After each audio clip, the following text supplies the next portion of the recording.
गोष्ट झाली, आपण 40 वर्षाचं सेलिब्रेशन सुद्धा करतोय.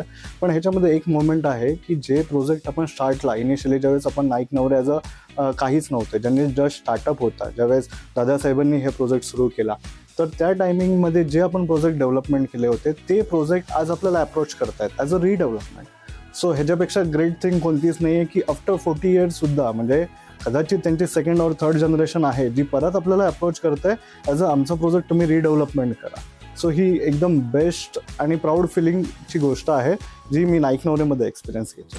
कंपनीमध्ये काम करताना बरंचसं म्हणजे वेगवेगळे अनुभव मला बघायला भेटले आणि त्याच्यामधून मी बरंचसं काही शिकलो आणि बरंचसं काही ग्रोथ अचिव्हमेंट केलं. ट्रेनिंग घेतो, वेगवेगळे इव्हेंट घेतो, त्याच्यामधून त्यांना वेळोवेळी बरंचसं काही शिकायला भेटतं आणि त्यांची ग्रोथ होते. ओव्हरऑल कंपनीचं एन्व्हायरमेंट फार म्हणजे चांगलं आहे कम्पेअर टू अदर कंपनी. हे नाईक नवरे फॅमिली एम्प्लॉईज एक फॅमिली असल्यासारखं आहे आणि ह्याच्यामध्ये पूर्ण सपोर्टिव्ह टीम आहे पूर्ण.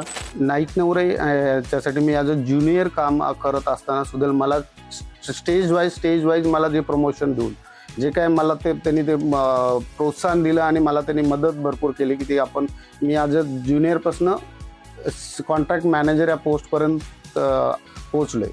हे मला नाईक नवरेंनी भरपूर काही दिलेलं आहे.